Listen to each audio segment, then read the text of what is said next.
Evangelho de Lucas, capítulo 24, a partir do verso 13, diz assim: Naquele mesmo dia, 2 deles estavam de caminho para uma aldeia chamada Emaús, distante de Jerusalém, 60 estádios, e iam conversando a respeito de todas as coisas sucedidas. Aconteceu que, enquanto conversavam e discutiam, o próprio Jesus se aproximou e ia com eles. Os seus olhos, porém, estavam como que impedidos de o reconhecer. Então lhes perguntou Jesus: que é isso que vos preocupa e de que ides tratando à medida que caminhais? E eles pararam entristecidos. Um, porém, chamado Cleopas, respondeu dizendo: És o único, porventura, que, tendo estado em Jerusalém, ignoras as ocorrências desses últimos dias? Ele lhes perguntou: quais? E explicaram o que aconteceu a Jesus, o Nazareno, que era varão profeta, poderoso em obras e palavras diante de Deus e de todo o povo. E como os principais sacerdotes e as nossas autoridades o entregaram para ser condenado à morte e o crucificaram.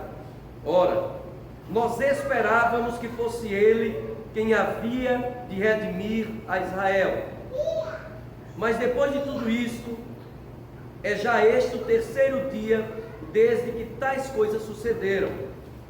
É verdade também que algumas mulheres das que conosco estavam nos surpreenderam, tendo ido de madrugada ao túmulo e não achando o corpo de Jesus, voltaram dizendo terem tido uma visão de anjos, os quais afirmam que ele vive.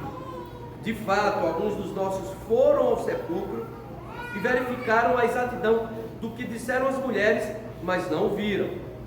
Então lhes disse Jesus: ó nécios e tardos de coração, para crer tudo o que os profetas disseram.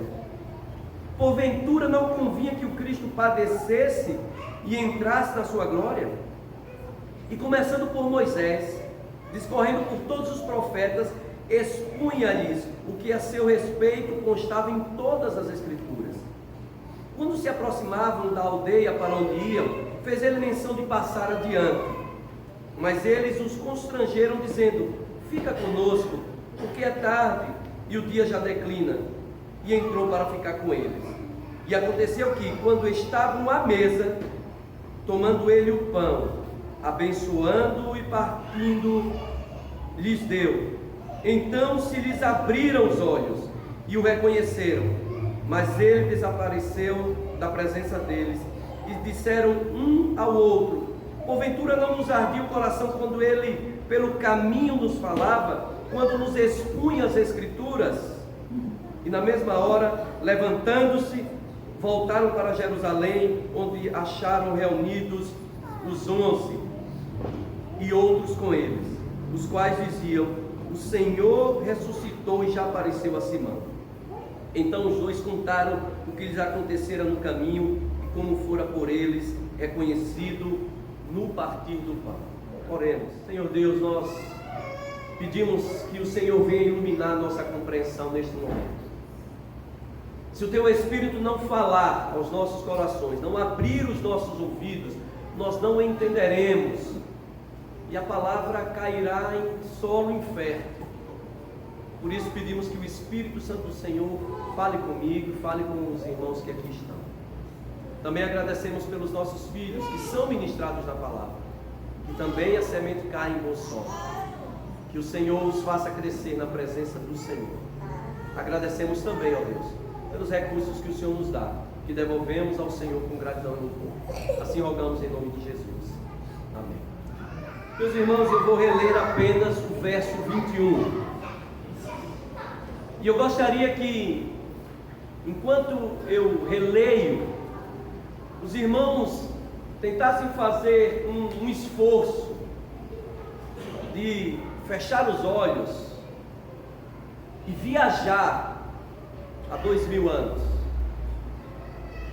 Aliás, esse deve ser um exercício que nós temos que fazer quando vamos ler a Bíblia. Nós não podemos ler a Bíblia sem entender que ela não foi escrita para nós. De forma primária, ela foi escrita para os leitores originais, que eram pessoas de um contexto muito distinto do nosso. E elas narram fatos vividos por pessoas como nós. Vejam que coisa. Eram pessoas de uma cultura diferente da nossa, mas eram pessoas como nós. Então a nossa leitura tem que ser sempre uma leitura existencial, tentando ler com o coração, tentando viajar um pouco nas páginas das Escrituras para perceber o que levou aquele acontecimento, o que está sendo revelado nas palavras. E o verso 21 diz assim: ora, nós esperávamos que fosse ele quem havia de redimir a Israel. Mas depois de tudo isso, é já o terceiro dia desde que tais coisas aconteceram. O que aconteceu? Ele morreu. Nós esperávamos que fosse ele o Messias. Nós esperávamos que ele fosse aquela poupança em que nós investimos tudo e queríamos render lucros. Nós esperávamos que, tendo colocado toda a nossa vida, toda a nossa expectativa nele, tudo fosse devolvido, e todas as nossas expectativas, sonhos e anseios tivessem encontrado nele a sua razão de ser. Mas já é agora o terceiro dia, e ele não está entre nós. É certo que umas mulheres disseram que ele ressuscitou. Os apóstolos foram lá, viram que o túmulo estava vazio, mas não o encontraram. Eles estavam profundamente decepcionados com tudo. Essa é a leitura existencial dos corações daqueles dois discípulos que caminhavam para a aldeia de Emaús. Não era uma simples conversa, não era um papo de beira de esquina, era a conversa de um santista nessa última semana, lamentando profundamente que o seu time caiu para a segunda divisão. Era muito mais do que isso. Era muito mais do que isso. Era toda a expectativa de um povo e daqueles que acharam e entenderam que aquele era o Messias esperado por séculos, profetizado por séculos, mas que agora não estava ali. Era finito, morto. Havia 3 dias que tudo aquilo que nós esperávamos deu em nada. E assim eles caminhavam decepcionados para Emaús. Aquela conversa foi uma conversa envolvida em decepção, em frustração, em tristeza, em reflexões, em dúvidas. Se aquele que dizia ser o Messias, em quem eles acreditaram, já não estava entre nós, quem era o Messias? Quando viria então o Messias? Será que os meus olhos viriam de fato o Messias? Ou será que nós seríamos ali mais uma geração que morreu esperando e que não viu acontecer? Eles estavam profundamente decepcionados e era este o tom daquela conversa. 7 dias antes, eles viram a multidão dizer: bendito o Rei que vem em nome do Senhor, paz no céu e glória nas maiores alturas. Eles viram que parecia estar se cumprindo de fato tudo aquilo que os profetas haviam dito. No entanto, dado todo aquele entusiasmo, eles esqueceram alguns pequenos detalhes das profecias. Eles esqueceram que Isaías havia profetizado, por exemplo, que o Messias seria um servo sofredor, que ele seria pisado, que ele seria humilhado. Eles esqueceram que o próprio Jesus havia prevenido de que o Filho do Homem seria entregue morto. E assim eles caminharam decepcionados. Você sabe o que é isso? Você sabe como esse tipo de sentimento, ele cega o teu entendimento? Quantas vezes uma frustração, uma decepção, nos fez esquecer inclusive promessas de Deus para as nossas vidas? Quantas vezes uma decepção, uma frustração nos fez esquecer que Deus estava cuidando de nós,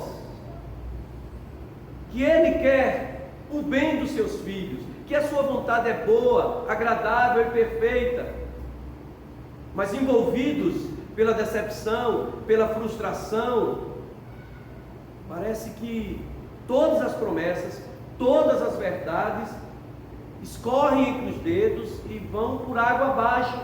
É porque o oposto da incredulidade não é a dúvida. O oposto da credulidade não é a dúvida. O oposto da credulidade é a incredulidade. Não creio que isso acontecerá, não creio que isso é possível. Mas nós cremos e ainda assim fraquejamos. Nós cremos e ainda assim não entendemos as coisas. Quantas das ações de Deus nas nossas vidas nós só vamos entender tempos depois, quando as coisas já aconteceram. Mas enquanto está aquele furacão, enquanto o pau está quebrando, a gente vai se agarrando num fio de fé, e algumas vezes vai reclamando, porque se você nunca reclamou, você é muito santo. Eu reclamo. Esse negócio de dizer assim, nunca pergunte a Deus por quê, mas pergunte a Deus para quê.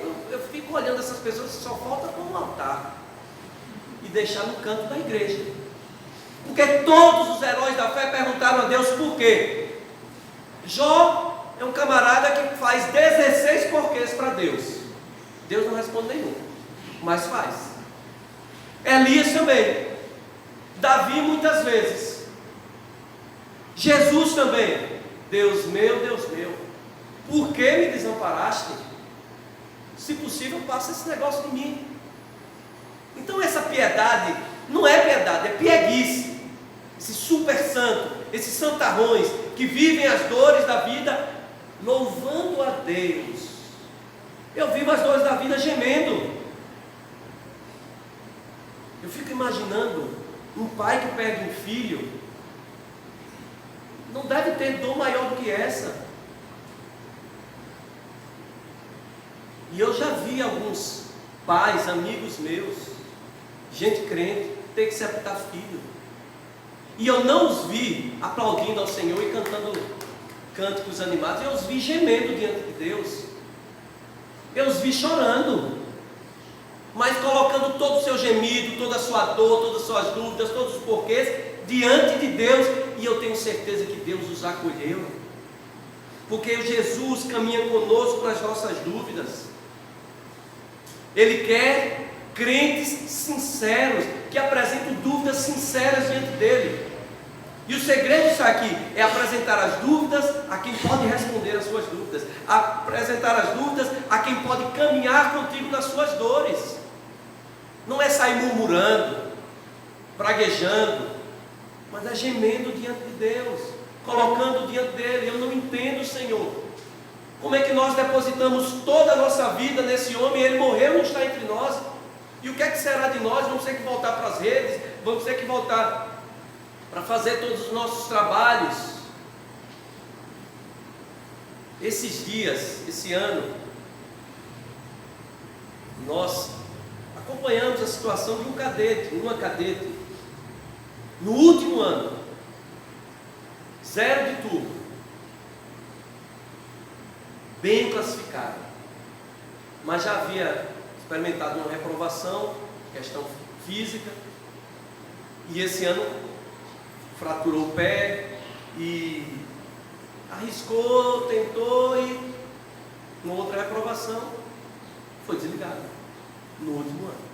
5 anos. 5 anos. Como era muito próxima, Raquel, as meninas ficaram muito tristes. A despedida dela, ela foi lá em casa, mas veio com os pais crentes. E ainda que eles não estivessem com o sorriso largo, ainda que eles não entendessem nada, ainda que eles tivessem tantos porquês, eles estavam colocando tudo isso diante de Deus. Olha, eu não entendo o que aconteceu, não era o que nós planejávamos, mas nós estamos voltando para casa com o Senhor. E Deus dá graça. O Senhor caminha conosco nas nossas dúvidas. Tem uma fé de gente, fé simples. Não tenha medo de apresentar suas dúvidas, seus medos, suas incertezas. Assim como Tomé que diz assim: ah não, se eu não vir e não tocar, eu não posso acreditar. É muito difícil. E porque foi o único honesto, foi o único que tocou nas chagas de Cristo. Todos os outros tinham as mesmas dúvidas, mas não foram honestos como Tomé. E nós aprendemos também, meus irmãos, que nessa nossa caminhada de fé, no caminho das decepções, dos medos, das desilusões, o Senhor vai se manifestando a nós em gestos muito simples. E aconteceu que quando estavam à mesa, tomando ele o pão, abençoou e tendo partido lhes deu.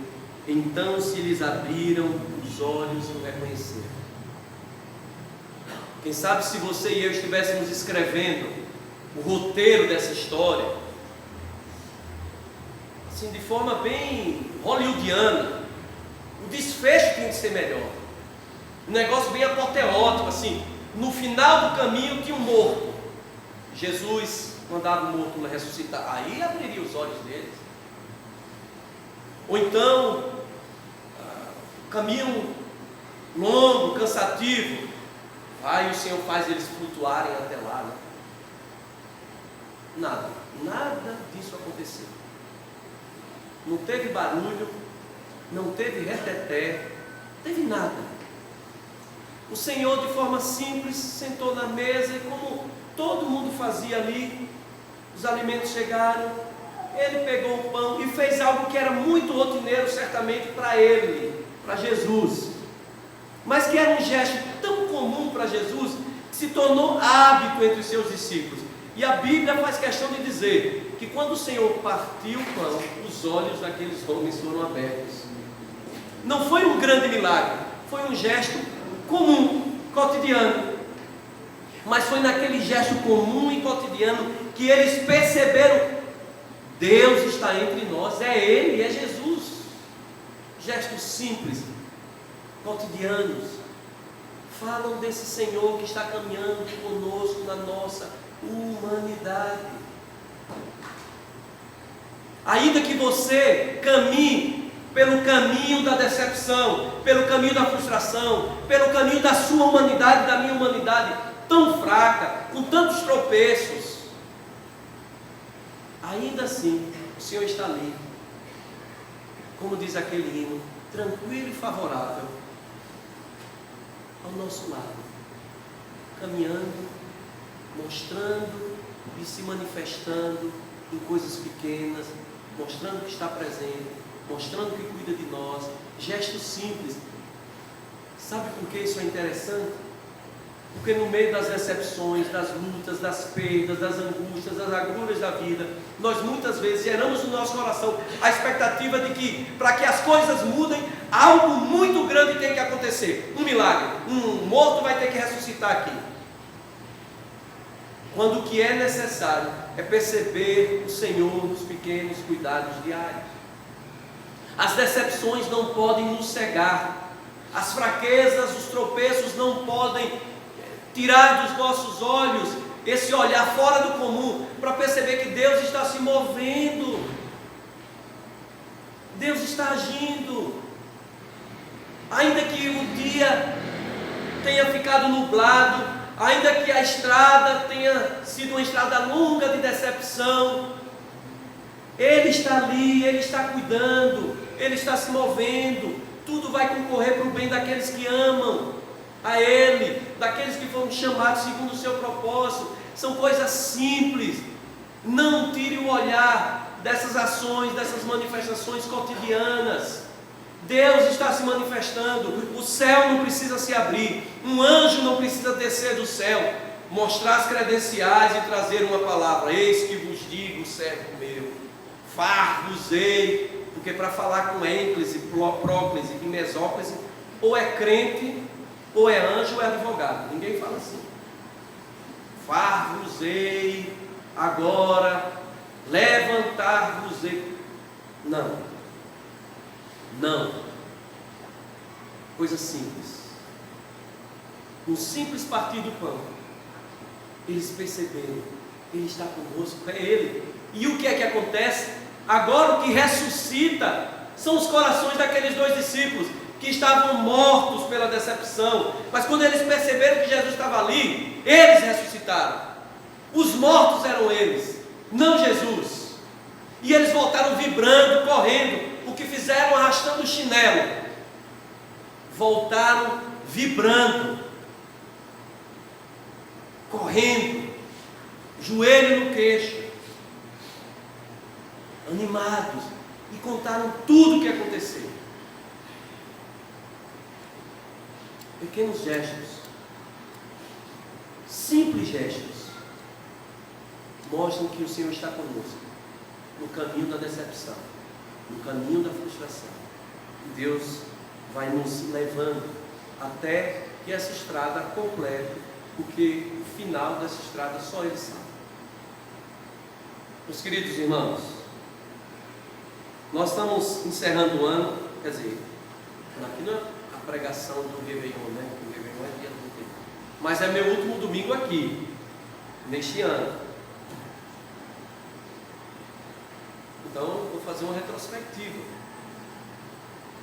Quem sabe você viveu nesse ano algumas decepções, algumas situações difíceis, alguns planos que foram por água abaixo, algumas perdas, algumas dores, algumas raivas, alguns medos, algumas dúvidas, alguns pecados te fizeram tropeçar.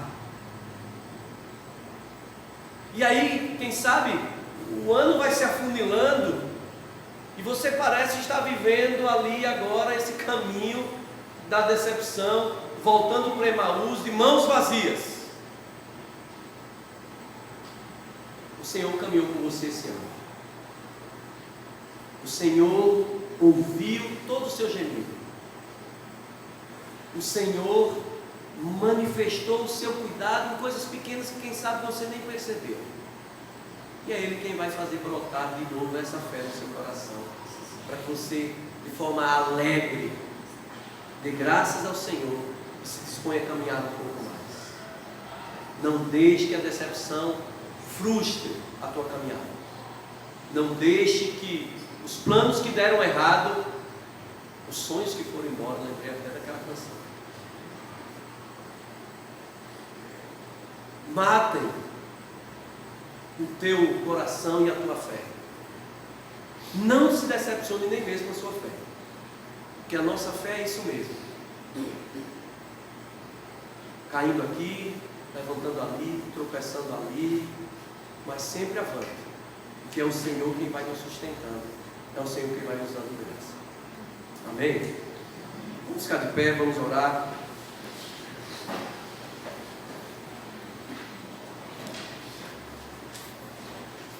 Vamos agradecer por esse momento, mas também colocar diante do Senhor, quem sabe, as nossas dúvidas, as nossas decepções, os nossos medos, os nossos planos frustrados, sabendo que Ele está conosco. Se ainda o caminho é da decepção, é porque ainda não chegou lá no final, mas Deus está guardando a sua vida. Que agradecemos ao Deus por esse ano que está se encerrando, porque até aqui o Senhor nos ajudou. porque a tua bondade e graça foram dispensadas continuamente sobre as nossas vidas. Te rendemos louvores, ainda que não entendamos tantas situações difíceis pelas quais nós passamos. Questões que nos trouxeram dores, que têm nos trazido incômodo ou perturbação, muitas delas fruto das nossas opções erradas e equívocos. Ó Deus, nós queremos agradecer porque o Senhor nos trouxe até aqui. Também queremos agradecer porque quando pecamos, quem sabe pecamos muito, nunca faltou uma dose de graça e de perdão do Senhor sobre as nossas vidas. Estamos de pé, é porque o justo cai 7 vezes, mas 7 vezes o Senhor levanta. Com graça apenas. Pedimos a Deus que em nome de Jesus o Senhor nos ajude a percorrer o caminho das decepções, dos medos e das dúvidas, mas não se aparte de nós. Não se aparte de nós. O Senhor é o divino companheiro no caminho. Fica, Senhor, conosco. Fica, Senhor, em nome de Jesus. É assim que nós oramos, pedindo a tua bênção para os teus filhos, para a tua igreja, em nome de Jesus.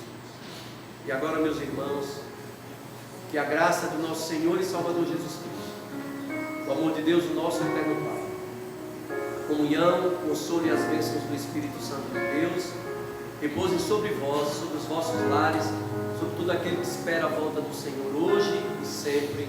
Amém.